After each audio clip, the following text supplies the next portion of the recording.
me do this. Exercise is important, or of course. I mean, I'd rather be riding my bike outside right now, but the weather isn't cooperating. But that's okay, because I can ride this bike inside! Ooh, see that? I'm showing contentment. Contentment is learning to be okay with what you have. So, I'm okay with this stationary bike. They've made all kinds of advancements with stationary bikes. I want one of those bikes that has all those different settings where you can make it feel like you're going like uphill or downhill. Whee! No, you know what I really want? I want one that has a TV screen in the front so it looks like you're riding a bike through mountains or next to the ocean. Maybe I can use my laptop. Paris, France. C'est magnifique. Ooh, I want a bike that comes with a built-in trainer. Someone to pump me up while I ride. Come on, Erica. You can do it. That bike won't pedal itself. Yeah, move. I can do it. Move. Yeah, me some more. Too bad all I got is this old thing. All it does is pedal. In today's story, we'll hear about a king who always wanted more and more and more. I kind of feel like him right now. It's not fun. What are you slowing down for? You've got to keep moving if you're going to make it all the way to Paris. You want to see the Eiffel Tower, don't you? Oui. I can hear you. Move. I will. Move. See you in Paris. Move. Woo! The Bible. It's 66 books of history, stories, letters, and poetry that fit together to form God's one big story. The epic adventure of how He created us and loves us so much that He made a way to rescue us.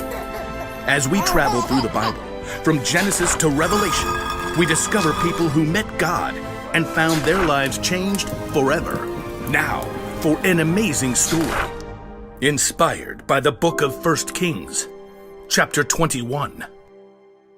After David and Solomon, many kings ruled the lands of Judah and Israel.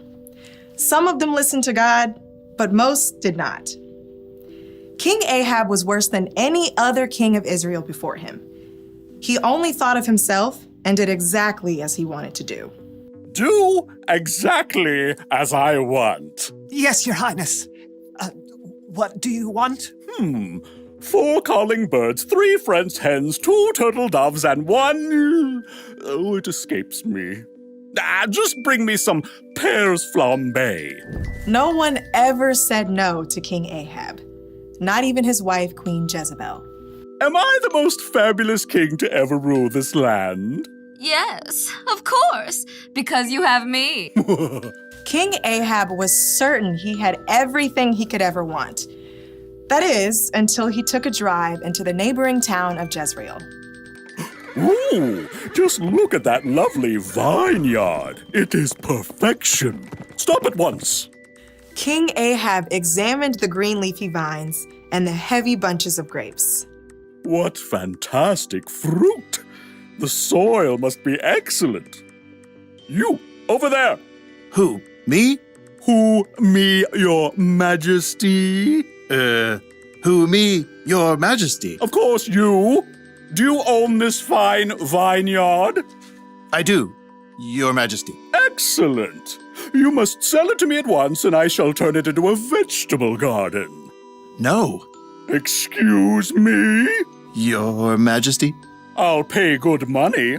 I'll trade you a better vineyard. I said no, your majesty.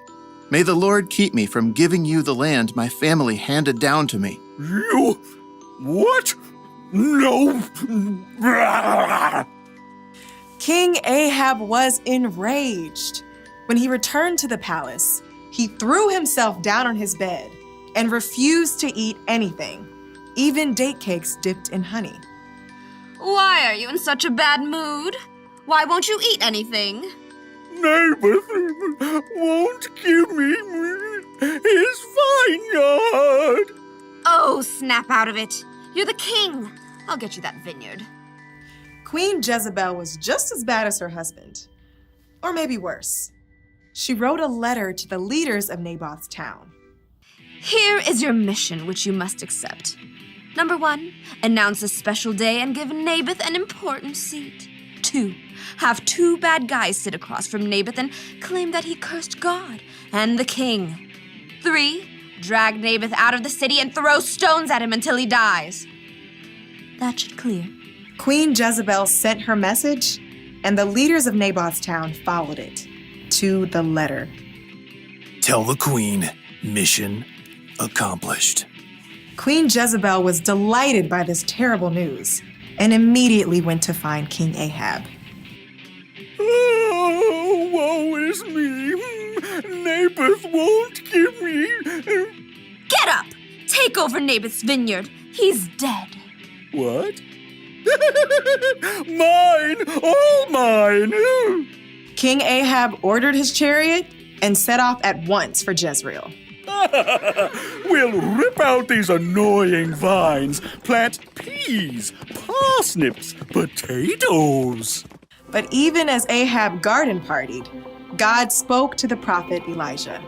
Go down to see Ahab. You will find him in Naboth's vineyard.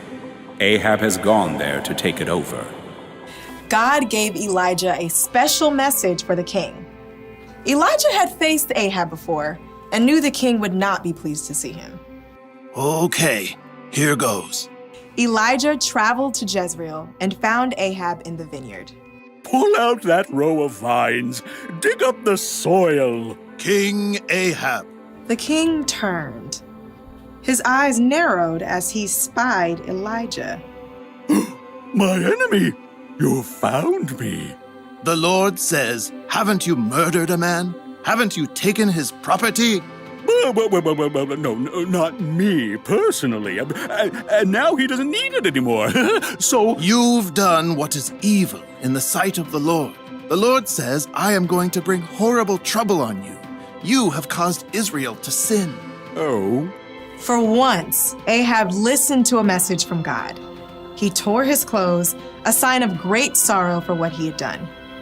He put on the clothing people wore to show sadness. No food. Not even date cakes dipped in honey? Not even date cakes dipped in honey.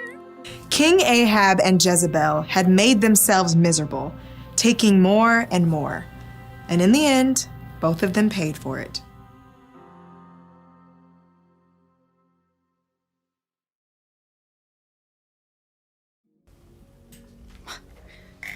Yeesh! King Ahab really wanted Naboth's vineyard. It's okay to want things, but Ahab wanted it so badly that it made him miserable. He even refused to eat.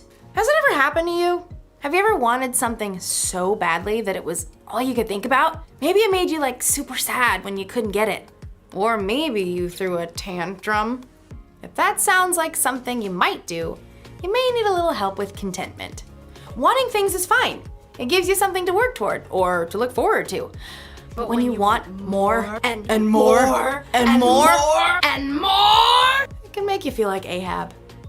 Miserable. Jesus once said, watch out! Be on guard against wanting to have more and more things. Life is not made up of how much a person has. Jesus knew there is so much more to life than the stuff we have. There are memories to be made, adventures to be experienced. Ooh! There are relationships to be grown with God and with others. These are things that will last long after the stuff we wanted has broken or gone out of style. So it's okay to want things, but here's the one thing to remember. Wanting more and more can make you miserable. So maybe one day I'll get a stationary bike with a few bells and whistles, but in the meantime, I'll ride this one and imagine it's springtime in Paris. Move, move, move! My imagination is very vivid. Au revoir!